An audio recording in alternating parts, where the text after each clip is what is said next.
네, 오늘 우리 느헤미야서 9장입니다. 느헤미야서 9장. 시간이 참 빨리 흐르죠. 벌써 9장입니다. 느헤미야서 9장의 오늘 제목은요, 역사를 아는 사람, 역사를 아는 사람이라는 제목으로 함께 나누도록 하겠습니다. 우리 성도님들은 어떠세요? 이 역사를 잘 아십니까? 역사는 참 따분하고 참 쉽지 않습니다. 근데 우리가 이제 역사를 알아야 또 우리 자신을 또 알 수 있고, 또 역사를 통해서 하나님을 또 알 수 있습니다. 저희 밀수에서 나온 책인데요, 역사는 하나님을 증거한다라는 책이 있습니다. 그것처럼 역사를 통해서 우리가 하나님을 알 수 있는 것이죠. 그래서 오늘 이 느헤미야서 9장에서는 역사를 아는 사람에 대해서 우리들에게 말씀해 주고 있습니다. 그렇다면 우리가 이 역사를 통해서 우리가 무엇을 배울 수 있는가 하는 것입니다. 역사를 통해서 우리가 무엇을 배울 수 있는가, 이것이 참 중요하죠. 역사를 아는 것은 그렇게 어렵지 않습니다. 사실 역사를 배우면 되니까요. 역사가 어떻게 이루어졌는지 보면 되니까요. 그런데 중요한 것은 이 역사를 통해서 우리가 무엇을 배우는가 하는 것이 중요합니다. 역사를 통해서 우리가 무엇을 배워야 하는가 하는 것이죠. 사실 우리가 이제 우리나라 역사, 조선 왕조라든지 아니면 고려 왕조라든지 이런 역사를 통해서 우리가 무엇을 배울 수 있습니까? 우리나라가 이렇게 이루어져 왔구나. 삼국시대가 있었고, 또 고려시대가 있었고, 조선시대가 있었고, 지금 우리 현대에 이렇게 살아가고 있구나 하는 것을 알 수가 있죠. 근데 그 이상은 잘 모릅니다. 왜냐하면 거기에는 하나님을 알 수 있는 그 같은 내용이 별로 없기 때문에 그렇습니다. 그럼 그래서 우리가 이 성경을 통해서 이스라엘의 역사를 배우게 됩니다. 우리 역사도 아니고 이스라엘 나라의 역사인데 왜 성경에 기록되어 있는 이스라엘 역사를 배워야 합니까? 라고 이야기할 수 있습니다. 우리가 그 이스라엘의 역사를 성경을 통해서 공부하는 그 이유가 뭐냐면, 하나님께서 이스라엘을 택하셨고 이스라엘의 역사 속에는 하나님이 드러나 있기 때문에 그렇습니다.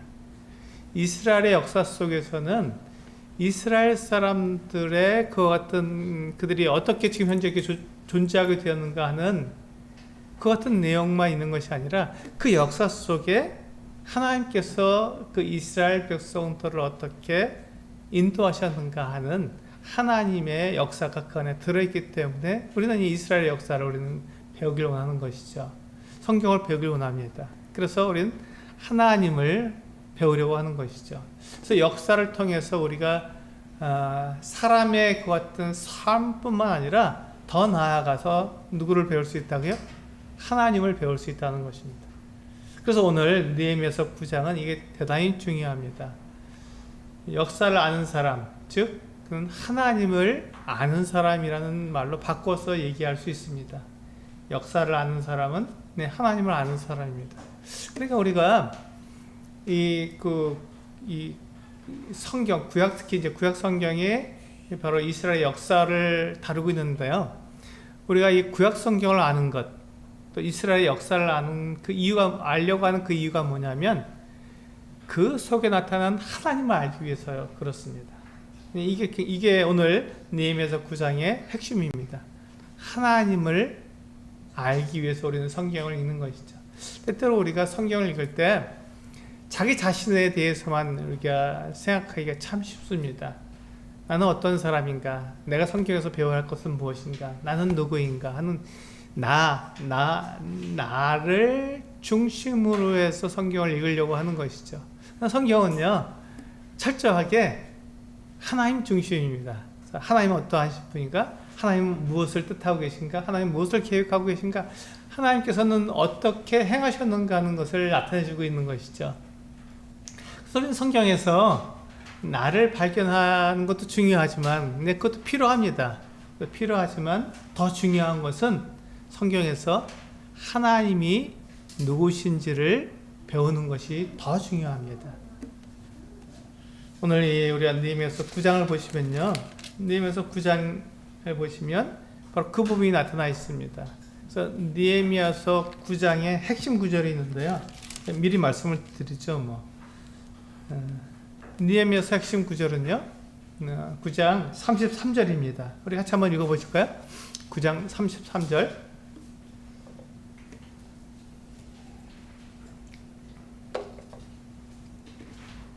네, 같이 한번 읽어보겠습니다. 33절 시작. 그러나 우리가 당한 모든 일에 주는 공의로우시니 우리는 악을 행하였사오나 주께서는 진실하게 행하셨음이니이다.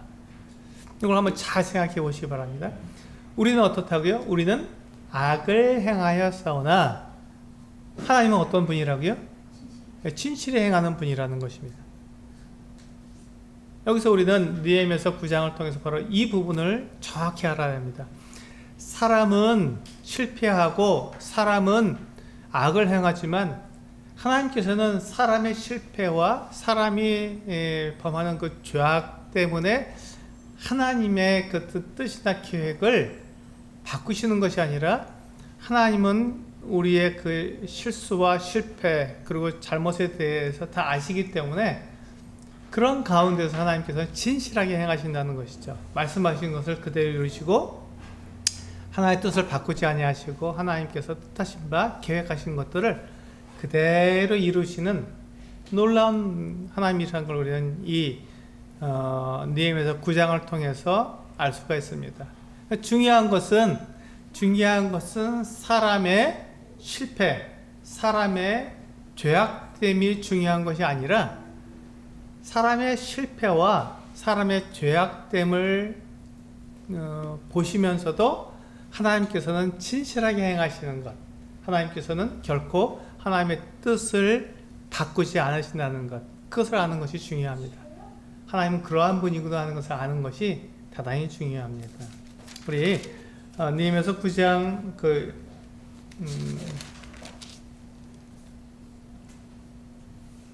네, 우리 2절과 3절 한번 읽어보실까요? 같이 한번 읽어보겠습니다. 2절과 3절입니다.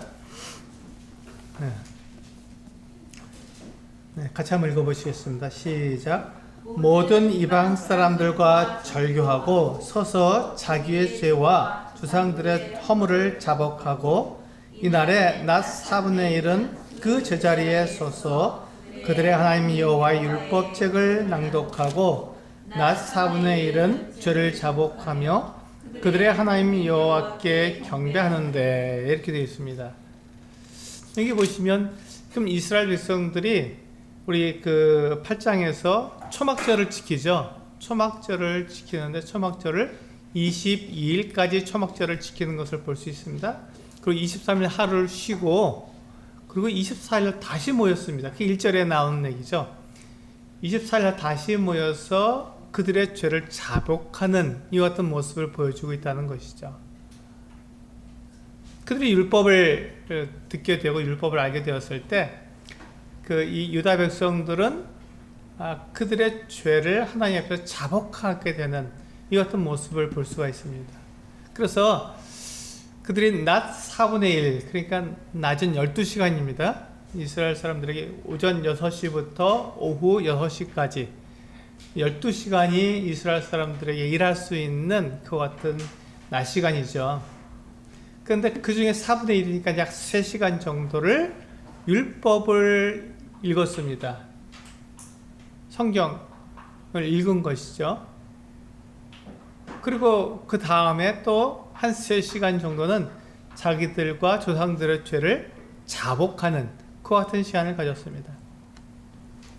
여기서 우리가 잘 생각해 봐야 할 것이 있는데요. 우리가 이 하나님의 말씀을 이렇게 읽다 보면은 내가 얼마나 죄악되는지, 내가 얼마나 잘못됐는지 그런 것들을 우리는 쉽게 발견할 수 있습니다.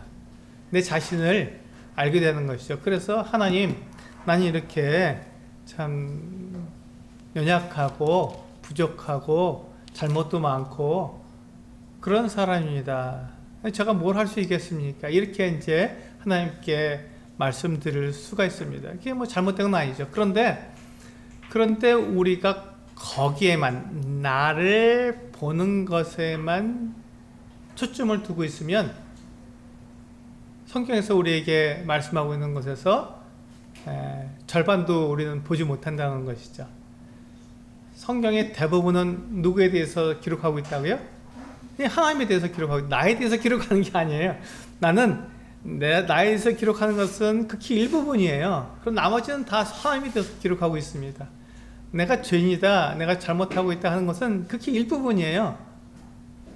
그리고 대부분은 하나님이 어떠한 분인가에 대해서 기록하고 있는데, 그 더 많은 부분들은 우리가 이렇게 접어두고, 내가 어떠한 존재인가, 나는 얼마나 실패하고 나는 얼마나 죄악되는가에만 우리가 초점을 맞추게 되면 하나님을 못 보는 것이죠. 그래서 지금 그 유다 백성들이 하나님 자기의 죄를, 율법을 이제 읽어보니까, 율법을 들어보니까 그들이 자기가 얼마큼 죄악되는지를 알게 되니까 그 죄를 자백할 수밖에 없는 거죠. 그 잘하는 것입니다.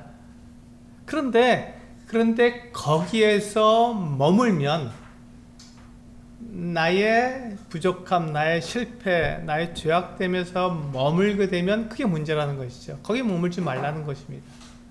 오늘 이 성경은요, 거기서 머물지 않고 거기서 더 나아가는 그 같은 모습을 우리에게 보여주고 있습니다. 그게 이제 우리 3절까지 읽었죠. 4절에서 보면은 레위 사람들 8명이서 이제 단에 올라가서 하나님께 부르짖는 모습이 나옵니다.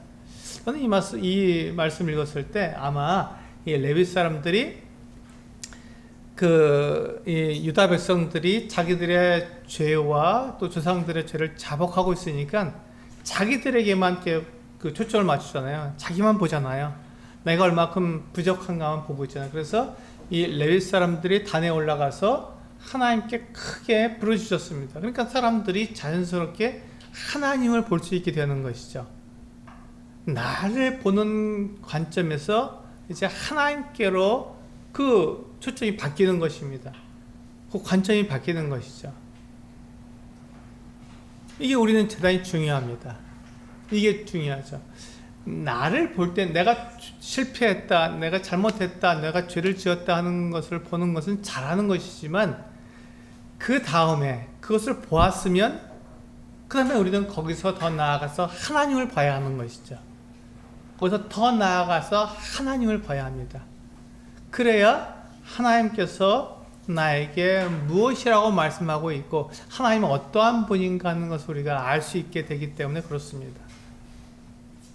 만약에 우리가 거기에서 멈추게 된다면 그럼 우리는 나는 실패자야, 나는 아무것도 할 수 없어, 나는 죄를 지었기 때문에 나는 하나님께 나아갈 수 없어, 나는 부끄러워. 우리가 비록 예배당에 나와서 함께 예배를 드리고 또 성도들과 함께 교제하고 막 이렇게 한다 그래도 내 자기 자신을 볼 때는 나는 그래도 부족하지, 난 연약해, 이렇게 생각하면서 하나님께 당당히 나오기를 꺼리는 것입니다. 근데 성경은 그렇게 말씀하고 있지 않아요. 성경은 내 죄를 자백하는 것은 옳다. 그러나 거기에서 머물지 말고 나의 실패와 나의 죄악됨을 하나님께서 어떻게 다루시는가를 보아라. 그 하나님을 보아라 라고 말씀하고 있는 것입니다. 그게 바로 이제 오늘 느헤미야서 9장에서 우리들에게 강조하고 있는 내용입니다. 그래서 우리는 역사를 알아야 하는 것이죠. 그래서 이제 5절부터 보시면 레위 사람들 중에서 단에 올라가서 하나님께 크게 부르짖는 사람들과 함께 또 다른 레위 사람들이 함께 서서 이제 그 역사를 이스라엘 백성, 그 유다 백성들에게 역사를 말해주는 거예요. 이제 그 6절부터 쭉 보시면 오늘 38절까지 있는데 내용이 굉장히 깁니다. 38절에서 짧은 것이 아니라 한 절이 내용이 길기 때문에 굉장히 내용이 많습니다. 그런데 지금 우리가 읽은 33절 핵심 구절까지 뭘 얘기하고 있냐면 이스라엘의 역사를 얘기해 주고 있는 거예요. 이스라엘의 역사를 얘기하면서 사람들의 실패와 사람들의 죄악됨을 계속해서 말해주고 있습니다. 그런데 그때마다 하나님께서 어떻게 역사하셨는가를 보여주고 있는 것이죠. 사람은 실패할 수밖에 없지만 하나님은 사람의 실패를 보지 않으시고 하나님께서 역사하시는 그 하나님의 기회로 보였다는 것입니다. 한번 보실까요? 우리 5절에 보시면, 중간에 보시면 그 레위 사람들이 이렇게 외치고 있습니다. 영원부터 영원까지 계신 너희 하나님 여호와를 송축할지어다. 주여, 주의 영화로운 이름을 송축하옵는 것은 하올 것은 주의 이름이 존귀하여 모든 송축이나 찬양에서 뛰어남이니이다. 여기서 보시면 하나님을 뭐라고 얘기하고 있냐면 영원부터 영원까지 계신 분이라고 이야기하고 있습니다. 우리 사람은 그렇지가 않잖아요. 사람은 영원부터 영원까지 있지 않고 그냥 우리는 많이 살아 100년을 살지 않습니까? 하나님은 영원부터 영원까지 계신 분이라는 건 다르죠. 사람은 극히 짧은 시간을 살지만 하나님은 영원부터 영원까지 사시는, 사실은 끝이 없으신 그 어떤 생명의 근원이신 분이라는 것을 우리에게 말해주고 있는 것입니다. 그 다음 6절을 보시면 또 이렇게 말씀하고 있죠. 오직 주는 여호와시라. 하늘과 하늘들의 하늘과 1월 성신과 땅과 땅 위의 만물과 바다와 그 가운데 모든 것을 지으신 분이라고 우리에게 얘기해주고 있습니다. 우리는 이렇게 못하잖아요.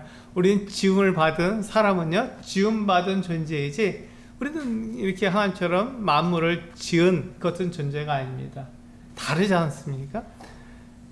지금 이 레위 사람, 지금 그 유다 백성들에게 하나님에 대해서 지금 얘기해주고 있는 것이죠.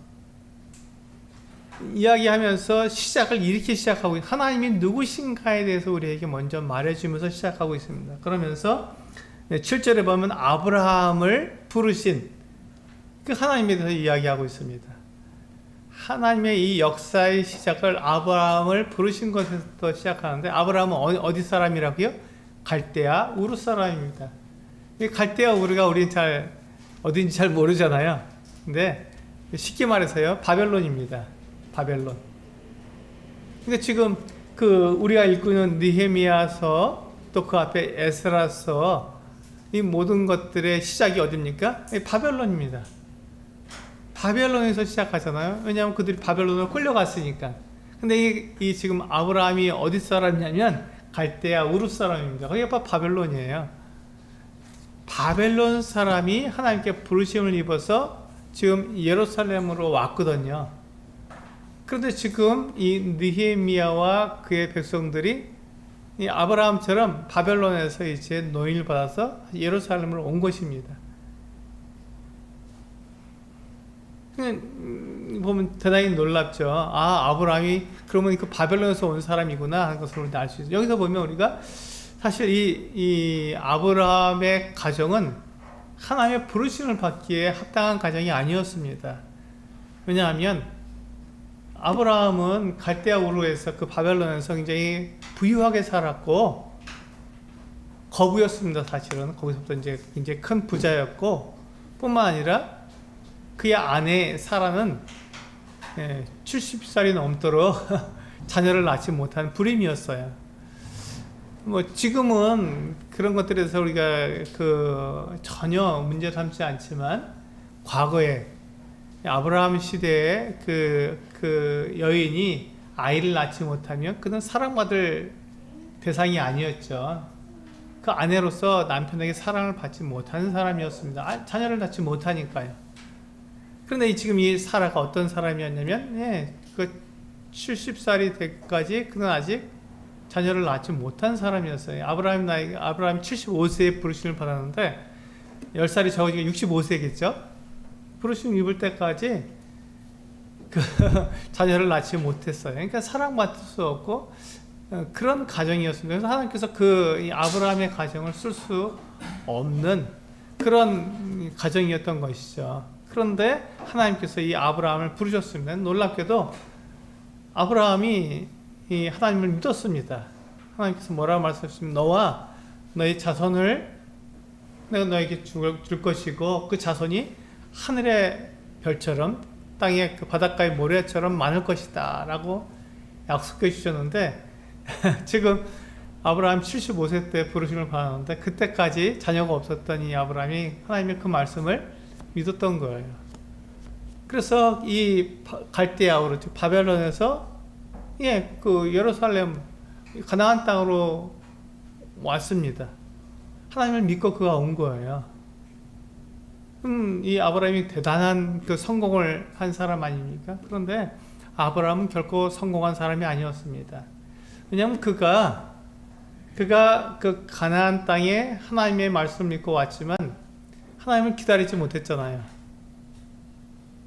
그가 자기의 후손을 보고 싶어서 자기 아내 사라가 계속해서 자녀를 낳지 못하니까 그 애굽인 여종 하갈을 취해서 자식을 낳습니다. 그게 누구냐면 이스마엘이죠. 이 아브라함은 성공한 사람이 아니라 하나님의 말씀을 잊지 못하고 실패한 사람이었습니다. 그런데 하나님께서 이 실패한 이 아브라함, 내가 너에게 약속하고 너희 자손이, 사라가 낳을 그 자손이 하늘의 별처럼 많고 바닷가의 모래처럼 많을 것이다 약속해 주셨는데, 그것을 믿는다고 했지만 사실은 그 믿음에서 실패해버리고 만 것이죠. 그런 아브라함에 대해서 하나님께서는 어떻게 하셨냐면요, 그가 100세 때 이삭을 낳았습니다. 그리고 이삭을 통해서 정말 하나님께 약속하신 대로 하늘의 별처럼 바닷가의 모래처럼 많은 자손을 두게 하신 것이죠. 그 당시에 아브라함은 그것을 보지 못했지만 아브라함이 이삭을 낳았고, 이삭이 에서와 야곱을 낳았고, 또 야곱이 12아들을 낳았고, 그 12아들이 나중에 그 애굽에서 나올 때는 약 200만 명이 넘는, 그래서 가나안 땅에 들어갔을 때 200만 명이 넘는 사람들이 정착하게 되는 놀라운 모습을 보게 되죠. 그래서 이 아브라함은 자손을 한 명 두었습니다. 이삭이라고 하는 이 자손을 한 명 두었지만 그 한 명이 수백만 명으로 늘어나게 되는 놀라운 일이 있었던 것이죠. 여기서 보면 우리는 아브라함은 하나님의 부르심을 받아서 성공한 것 같지만 그의 삶은 자세히 들여다보면 실패한 삶이었습니다. 그 실패한 아브라함을 하나님은 어떻게 대하셨느냐 하는 것이 오늘의 주제입니다. 이제 이 하나님의 역사는 뛰어넘어서 모세로 넘어가게 되었습니다. 모세는 성공한 사람입니까? 그렇지 않다는 것입니다. 모세가 그 애굽에서 이스라엘 백성들을 이끌고 나오게 되었습니다. 그때 이스라엘 백성들이 그 애굽에서 나오지 못하게 그 애굽 왕 바로가 계속해서 막았지 않습니까? 그래서 하나님께서 애굽에 10가지 재앙을 내리셨습니다. 그러니까 바로가 어쩔 수 없이 이스라엘 백성들을 놓아주게 된 거죠. 그들의 그 200만 명이 넘는 그 어떤 종들을 놓아준다는 게 얼마나 큰 손해이겠습니까? 그래서 이 바로가 놓아주지 않다가 10가지 재앙을 당하니까 어쩔 수 없이 놓아주게 된 거죠. 그래서 이스라엘 백성들이 이제 정말 그 당시에 강대국이었고 절대로 나올 수가 없죠. 근데 그 애굽에서 나와서 그들이 가나안 땅으로, 하나님께 약속하신 가나안 땅으로 가게 되었습니다. 성공일까요? 네, 성공입니다. 대성공이죠. 이런 성공이 없죠. 그들은 또한 그 애굽에서 나와서 어떻게 했어요? 홍해를 마른 땅을 건너듯이 건넜잖아요. 홍해에 빠져 죽지 않고 그들은 홍해를 걸어서 건넜습니다. 그들은 성공도 그런 성공이 없죠. 그런데 그들이 광야에 들어갔을 때 어떤 일이 있었습니까? 돌아가자. 다시 애굽으로 돌아가자. 우리 가운데 그 인도자를 한 명 세워서 그를 따라서 다시 애굽으로 돌아가자 하는 이와 같은 이야기가 나왔습니다. 그뿐인가요? 모세와 여호수아가 그 시내산에 올라갔을 때 그들은 그 금송아지를 만들어서 그 금송아지가 우리를 애굽에서 인도해낸 하나님이다 이렇게 하면서 그 금송아지를 우상을 숭배했던 것입니다. 이스라엘 백성들이 성공했나요? 그렇지 않죠. 실패했습니다. 완전히 실패한 거죠. 하나님을 버렸으니까요. 하나님 없다 그러고 하나님 대신 우상을 섬겼으니까 그들은 완전히 실패한 사람들이었습니다. 그런데 그 하나님께서 그 이스라엘 백성들을 어떻게 대하셨나요? 그 실패하고 하나님을 떠나버리고 다시 애굽으로 돌아가자고 말하는 이 실패한 이 이스라엘 백성들을 어떻게 대하셨나요? 그들이 굶주릴까봐 하늘에서 만나를 내려주셨습니다. 또 그들이 목마를까봐 반석을 갈라서 거기서 물이 넘쳐 흐르게 하셨습니다. 근데 그것이 하루 이틀이 아니라 40년을 그렇게 광야에서 생활하도록 그렇게 허락하신 것이죠. 광야는 먹고 마시는 것이 전혀 없는, 먹고 마실 수 있는 그런 환경이 전혀 아닙니다. 광야에서 어떻게 먹을 것을 구할 수 있겠습니까? 광야에서 어떻게 마실 것을 구할 수 있겠습니까? 광야는 그런 것이에요. 그런데 하나님께서 놀랍게도 40년 동안 하늘에서 매일 만나를 내려주셨어요. 그리고 반석에서 물을 내셔서 이 백성들로 마시게 한 거죠. 이 백성들이 한두 명이 아니잖아요. 어림잡아도 200만 명입니다. 남자, 전쟁에 나갈 수 있는 장병들만 60만 명이 넘었으니까요. 그 많은 사람들이 마실 물을, 그 많은 사람들이 먹을 음식을 40년 동안 먹을 음식을 어떻게 준비할 수 있겠습니까? 이게 하나님께서 이스라엘 백성들을 대하신 방법입니다. 놀랍지 않습니까? 놀랍지 않나요? 광야에 우리는 먹을 것, 마실 것을 우리는 굉장히 중요하게 여기잖아요. 그럼 먹지 못하고 마시지 못하고 우리는 당장 육체가 괴로우니까요. 저는 한 끼만 굶어도 굉장히 괴롭습니다. 잘 못 굶는 사람이거든요. 근데 만약에 하루를 굶었다 그러면 어떨까요? 우리 옛말에도 사흘 굶어서 담 넘지 않는 사람 없다고 얘기하는데 그 정도로 괴롭죠. 사흘만 굶어도 남의 것을 도둑질한다는 것입니다. 근데 굶을 뿐만 아니라 우리 마시지도 못해서 목마름까지 같이 온다면 어떨까요? 이건 상상하기 어렵죠. 근데 광야는 어떤 것인가요? 그 배고픔과 목마름이 함께 있는 곳입니다. 먹고 마실 수 있는 곳이 아니에요. 그것을 먹고 마시는 것을 완전히 하나님께 맡길 수밖에 없는 그런 장소입니다. 근데 그곳에서 하나님께서 이스라엘 백성들을 먹이시고 또 마시우시고 또 성경에서 여기서 말씀에서 보니까 그들이 발이 부르트지 않았다, 옷이 헤어지지 않았다 이렇게 말씀하고 있는 그들의 필요한 것들을 다 공급해 주신 거예요. 놀랍지 않습니까? 광야에서 그게 어디서 납니까? 하나님께서 공급해 주시지 않으면 그들이 결코 얻을 수 없는 그것을 하나님께서 공급해 주신 거예요. 누구에게 그렇게 했습니까? 실패한 사람들에게. 하나님을 버리고 하나님께 불평하고 애굽으로 돌아가자고 외치는 그 사람들에게 하나님께서 그들을 향해 그들을 대해 주신 하나님의 방법입니다. 우리는 실패하고 우리가 죄를 짓고 잘못을 하면 하나님께서 우리를 버린다고 생각하잖아요. 그런데 성경은 그렇게 말씀하고 있지 않다는 것입니다. 우리 17절 우리 하반절에 보시면 그러나부터 보시면 한번 읽어볼까요? 그러나부터 시작. 그러나 주께서는 용서하시는 하나님이시라. 은혜로우시며 긍휼히 여기시며 더디 노하시며 인자가 풍부하심으로 그들을 버리지 아니하셨나이다. 네, 그렇습니다. 하나님이 이런 분이세요. 하나님은 우리가 이제 기도할 때 이런 그 미사역을 잘 쓰지 않습니까?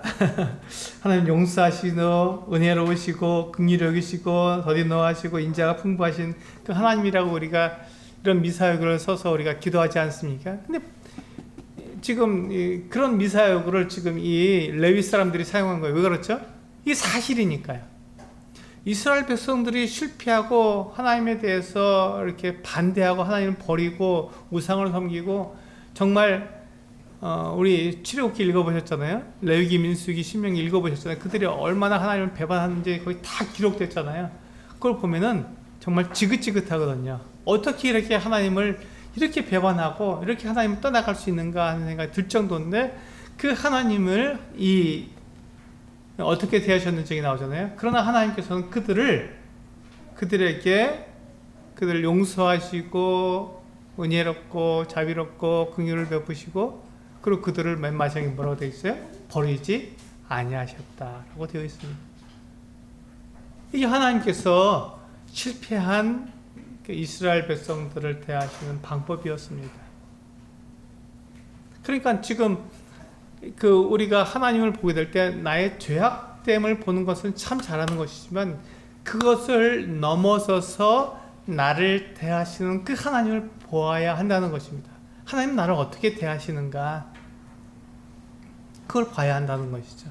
하나님이 나를 버리시고 내가 그렇게 실패하고 내가 잘못한다 그래서 나를 다가 포기하고 실망하고 너는 더 이상 구제불능이다 이렇게 말씀하시지 않는다는 것입니다.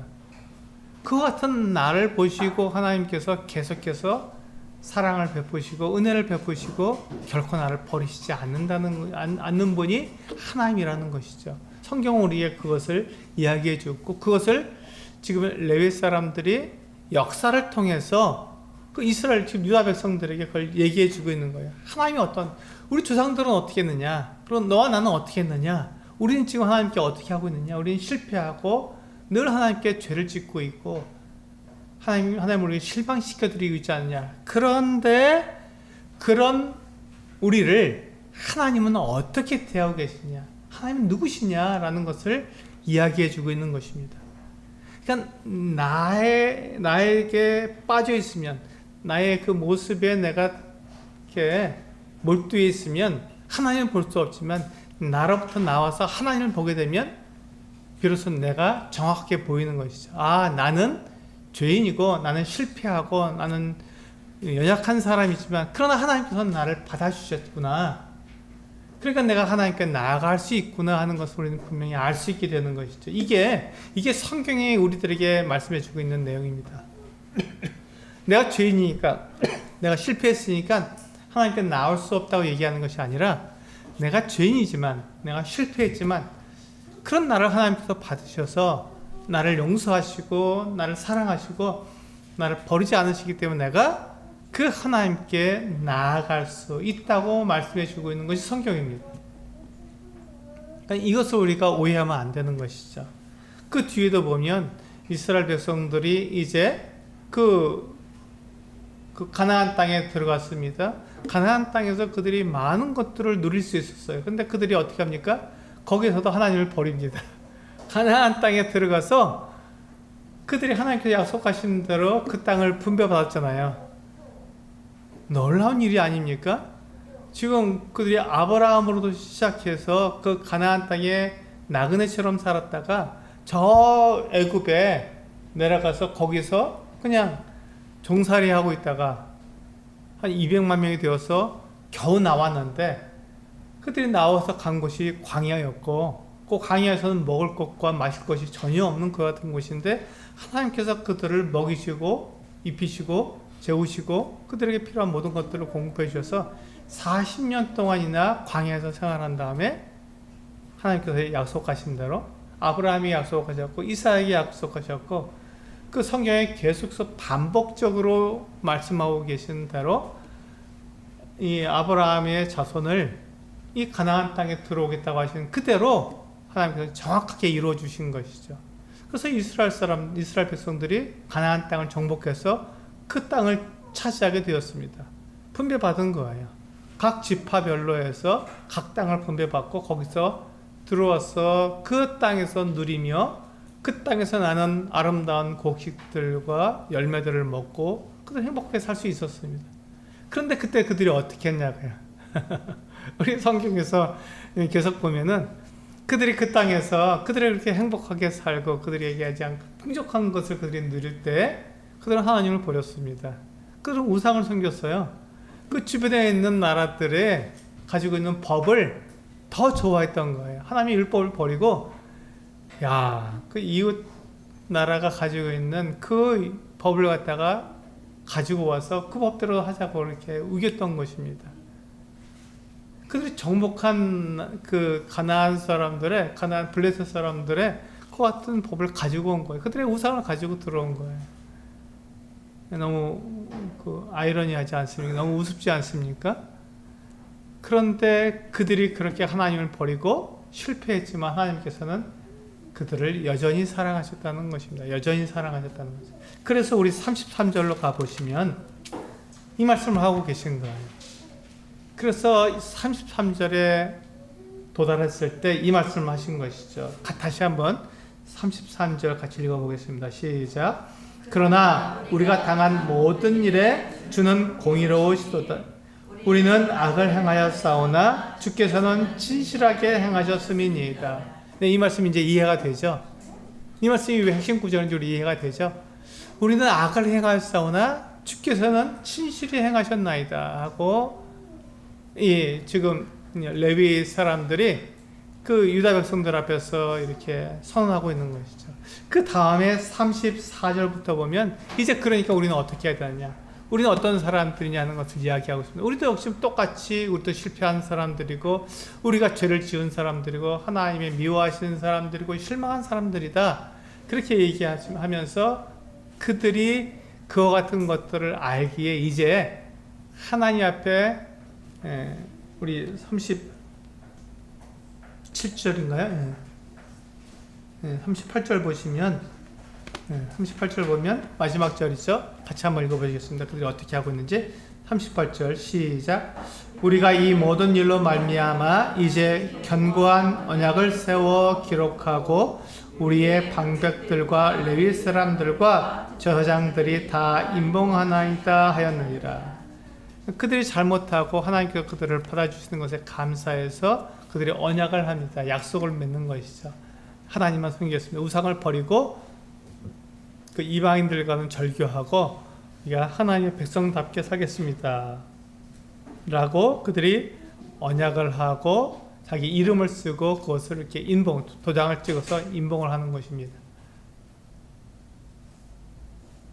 그래서 이제 우리 10장에 보면 그 인봉한 사람들의 이름이 쭉 나오는 것이죠. 여기서 볼 때 우리가 하나님을 정확히 아는 사람, 이 역사를 알고 하나님을 정확히 아는 사람은 이 하나님이 누구신지에 대해서 분명히 말할 수 있는 것이죠. 우리 한번 누가복음 15장을 한번 열어볼까요? 누가복음 5장입니다. 누가복음 5장.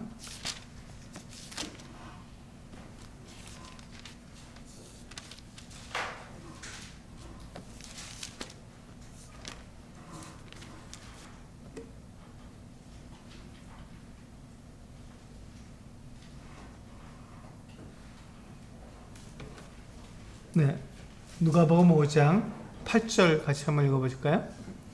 누가복음 5장 8절입니다. 시작. 시몬 베드로가 이를 보고 예수의 무릎 앞에 엎드려 이르되 주여 나를 떠나소서 나는 죄인이로소이다 하니. 여기 보시면 베드로의 경우가 나오는데요. 베드로가 하나님 그 예수 그리스도를 만났을 때 그가 뭐라고 얘기합니까? 주여 나를 떠나소서 나는 죄인이로소이다 이렇게 고백하고 있습니다.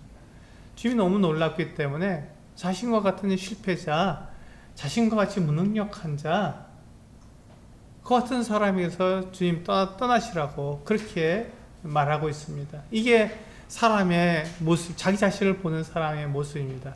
내가 얼마큼 죄인이고 내가 얼마큼 실패자고 내가 얼마큼 연약하고 부족한 사람들을 보았을 때 이렇게 얘기하고 있는데 여기서 머물러서는 안 되는 것이죠.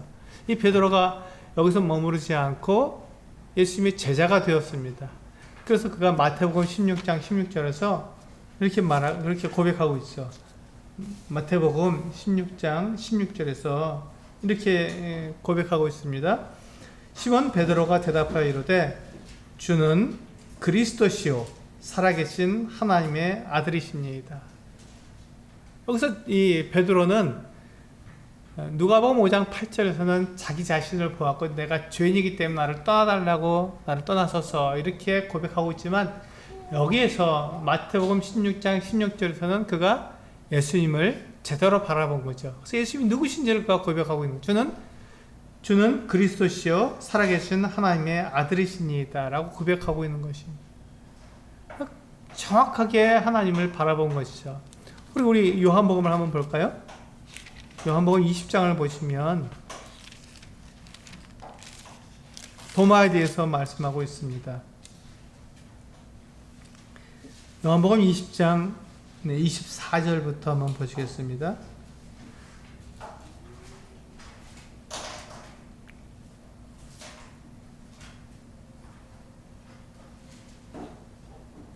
네, 요한복음 20장 24절부터 29절까지 좀 길지만 같이 읽겠습니다. 시작.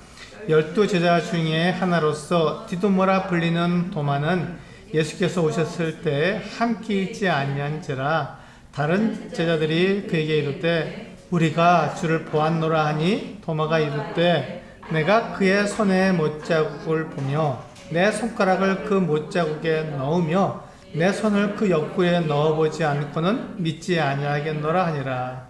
여드레를 지나서 제자들이 다시 집 안에 있을 때 도마도 함께 있고 문들이 닫혔는데 예수께서 오사 가운데 서서 이르시되 너희에게 평강이 있을지어다 하시고 도마에게 이르시되 내 손가락을 이리 내밀어 내 손을 보고 내 손을 내밀어 내 옆구리에 넣어보라. 그리하여 믿음 없는 자가 되지 말고 믿는 자가 되라. 도마가 대답하여 이르되 나의 주님이시요 나의 하나님이시니이다. 예수께서 이르시되 너는 나를 본고로 믿느냐? 보지 못하고 믿는 자들은 복되도다 하시니라. 이 말씀을 보시면 도마가 실패하잖아요. 부활하신 예수님에 대해서 제자들이 말해주는데도 그 뭐라고 말하니 나는 도대체 믿을 수가 없다. 어떻게 죽은 사람이 살아나냐?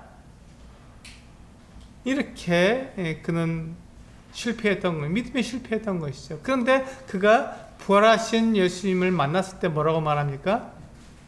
부활하신 예수님을 만났을 때 28절에 이렇게 말하죠. 도마가 대답하여 이르되 나의 주님이시요 나의 하나님이시니이다 라고 고백하는 이게 실패한 사람을 대하는 이게 주님의 방법이고 또 그가 주님을 온전히 보았을 때 하는 고백입니다. 우리는 이렇게 고백해야 되는 것이죠. 하나님 정확하게 예수 그리스도를 우리 정확하게 봐야 한다는 것이죠. 그렇게 했을 때 우리는 이 도마가 이제 그 전해주는 이 전승에 의하면 그가 인도에서 순교를 당했다고 합니다. 여기서는 그가 예수를 믿지 못하는 사람으로 나왔다가 부활하신 주님을 만난 다음에 그가 어떻게 된다고요? 예, 인도까지 가서 그가 주님을 위해서 순교당하는 순교자로서의 삶을 살았다는 것이죠. 대단히 훌륭한 사람이었습니다. 그래서 제 영어 이름이 도마입니다. 도마처럼 되고 싶은 거예요, 저도. 이 도마는 이와 같은 처음에는 믿음이 없는 사람, 실패한 사람이었지만 나중에 그가 예수님을 정확히 만났을 때 그는 예수님에 대해서 분명히 고백을 한 사람이죠. 우리 한 사람을 더 볼까요? 우리 사도행전 26장 한번 보겠습니다. 보면 이제 사도 바울, 우리가 잘 아는 사도 바울에 대해서 그렇게 말씀하고 있습니다.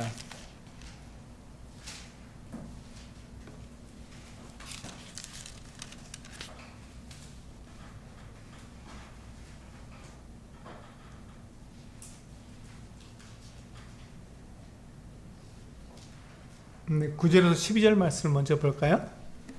내용이 길기 때문에 사도행전 26장 9절에서 12절 말씀을 먼저 읽어보겠습니다. 네, 시작. 나도 나사렛 예수의 이름을 대적하여 많은 일을 행하여야 될 줄 스스로 생각하고 예루살렘에서 이런 일을 행하여 대제사장들에게 권한을 받아가지고 많은 성도를 옥에 가두며 또 죽일 때에 내가 찬송 투표를 하였고 또 모든 회당에서 여러 번 형벌하여 강제로 모독하는 말을 하게 하고 그들에 대하여 심히 격분하여 외국성에까지 가서 박해하였고 그 일로 대제사장들의 권한과 위임을 받고 다메섹으로 갔나이다. 이게 지금 바울이 한 일입니다. 바울이 실패한 얘기죠. 바울은 예수 그리스도를 믿지 않았습니다. 오히려 예수 그리스도를 믿는 사람들을 박해했던 것이죠. 다메섹에까지 가서 박해하려고 갔습니다. 그런데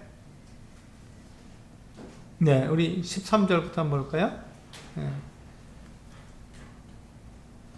네, 16절까지 한번 읽어보겠습니다. 13절부터 16절 시작. 왕이여 정오가 되어 길에서 보니 하늘로부터 해보다 더 밝은 빛이 나와 내 동행들을 둘러 비추는지라 우리가 다 땅에 엎드러짐에 내가 소리를 들으니 히브리 말로 이르되 사울아 사울아 내가 어찌하여 나를 박해하느냐 가시체를 뒷발질하기가 내게 고생이니라. 내가 대답하되 주님 누구시니까? 주께서 이르시되 나는 내가 박해하는 예수라. 일어나 너의 발로 서라. 내가 내게 나타난 것은 곧 내가 나를 본 일과 장차 내가 내게 나타난 일에 너로 종과 증인을 삼으려 함이니. 그렇습니다. 여기 보시면 이 바울이 예수 그리스도를 만난 이 놀라운 그 순간 경험을 고백하고 있는 것이죠. 이 이후로 어떻게 됐습니까? 그가 예수님을, 예수 그리스도를 하나님의 아들이라고 소개하며 그가 평생을 예수님을 위해서 그가 고난과 박해와 어려움을 당하면서 다닌, 그게 사도행전 전체 내용이잖아요. 사도행전 13장 이후로 바울이 그와 같은 모습을 우리에게 보여주고 있지 않습니까? 이 바울이 예수님을 알기 전에는 실패했죠. 믿음에서 실패했습니다. 그러나 정확하게 예수님을 알게 되었을 때는 그가 예수님을 고백할 수밖에 없었고, 그가 이 세상에서 어떻게 그를 대하든지 상관없이 하나님께서 자기를 어떻게 보느냐에 더 관심을 가지고 그는 그렇게 살았던 것입니다. 그게 바울의 모습이죠. 이게 지금 우리들에게 도전하고 있는 말씀입니다. 우리가 정말로 내 자신, 나의 그 같은 실패와 내 죄악을 바라보고 있는가, 거기에 내가 매몰되어서 나는 그런 사람이라고만 생각하고 있는가, 아니면 거기에서 이제 하나님을 바라봄으로 하나님께서 나를 어떻게 대하시는가, 나를 어떻게 부르셨는가, 나를 어떻게 사용하시는가 하는 것들을 내가 보면서 하나님의 방법으로 나를 바라보고 있는가 하는 것입니다. 지금 그 느헤미야서 9장에서 레위 사람들이 바로 그걸 얘기하고 있는 것이죠. 너희와 너희 조상들이 하나님 앞에 죄를 지었고 실패했다. 그러나 하나님께서는 계속해서 실패한 것에 머물리지 않고 실패한 이스라엘 사람들을 향해서 계속해서 사랑을 보여주셨고 은혜를 나타내 주셨고 그들을 버리지 않고 계속 하나님의 일들을 이루어 오셨다. 그럼 이제 너희가 어떻게 해야 되느냐 했을 때 그들이 하나님께 언약을 맺고 그리고 그것을 기록해서 그들의 인을 찍어서 그들의 그 같은 계약의 이 신성함을 나타내 보여주었습니다. 그들은 그렇게 살겠다고 고백을 한 것이죠. 이제 우리 차례입니다. 지금 우리가 마태복음에서 이 베드로의 경우를 보았고, 또 우리 그 요한복음에서 도마의 경우를 보고, 사도행전에서 이 바울의 경우를 보았습니다. 그들 모두가 다 실패자였어요. 하지만 그들이 예수 그리스도를 분명하게 알게 되었을 때 그들은 그 같은 실패에서 벗어나 우리 예수 그리스도를 증거하는 증인의 역할을 하고 있었고, 그들은 거기서 성공할 수 있었습니다. 하나님께서 우리들에게 원하시는 게 바로 그것이죠. 예수 그리스도께서 우리에게 원하시는 것이 바로 그것입니다. 역사를 우리가 알아야 되는 이유, 바로 그것입니다. 하나님이 어떠한 분이신가 하는 것을 우리들에게 알라고 하는 것이죠. 하나님은 우리를 버리시는 분이 아니다. 하나님은 나의 그 같은 잘못, 나의 실패를 가지고 때문에 나를 갖다가 미워하신 분이 아니라는 것이죠. 내가 나 자신을 이렇게 볼 때는 내가 아무것도 할 수가 없습니다. 내 자신이 내 행위를 보기 때문에 그렇죠. 하나님 앞에서 우리가 내 행위를 가지고 하나님께 나오게 되면 하나님 앞에 우리가 나갈 사람이 누가 있겠습니까? 아무도 없잖아요. 그런데 하나님께서 내 행위를 보지 않고 하나님 자신의 같은 능력으로 우리를 구원하시고 하나님께서 우리를 붙들어서 사용하신다는 것입니다. 그렇기 때문에 우리는 내 능력이 아니라 내 열심이 아니라 하나님께서 주시는 그 능력으로 우리는 그 같은 일들을 할 수 있는 것이죠. 베드로가 그렇게 했고, 도마가 그렇게 했으며 바울이 그렇게 했습니다. 이제 우리 차례죠. 우리도 동일하게 나의 어떠함을 보는 것이 아니라 그걸 고백하는 건 대단히 중요합니다. 그걸 고백하고 하나님을 바라보라는 것이죠. 예수 그리스도를 바라보라는 것입니다. 그랬을 때 우리는 어떠한 모습으로 예수 그리스도를 섬길 수 있는지가 우리에게서 나타나게 되는 것이죠. 바로 우리는 그 같은 모습으로 우리는 예수 그리스도를 섬겨야 한다는 것입니다. 느헤미야서 9장을 우리가 읽으면서 역사를 알아야 한다고 말씀을 드렸습니다. 역사, 이스라엘의 그와 같은 역사를 통해서 우리는 하나님께서 누구신지를 분명히 알 수 있는 것이죠. 하나님을 알게 되었을 때 우리는 하나님 앞에 감사하며 하나님을 사랑한다고 고백할 수밖에 없을 것입니다. 왜냐하면 그분이 우리를 대하시고 우리를 다루시는 방법이 정말 놀랍기 때문입니다. 네, 우리가 이것이 하나님을 바라보면서 이 세상의 방법이 아닌 하나님의 방법으로 승리하는 우리 성도님들 되기를 원합니다. 기도하시겠습니다.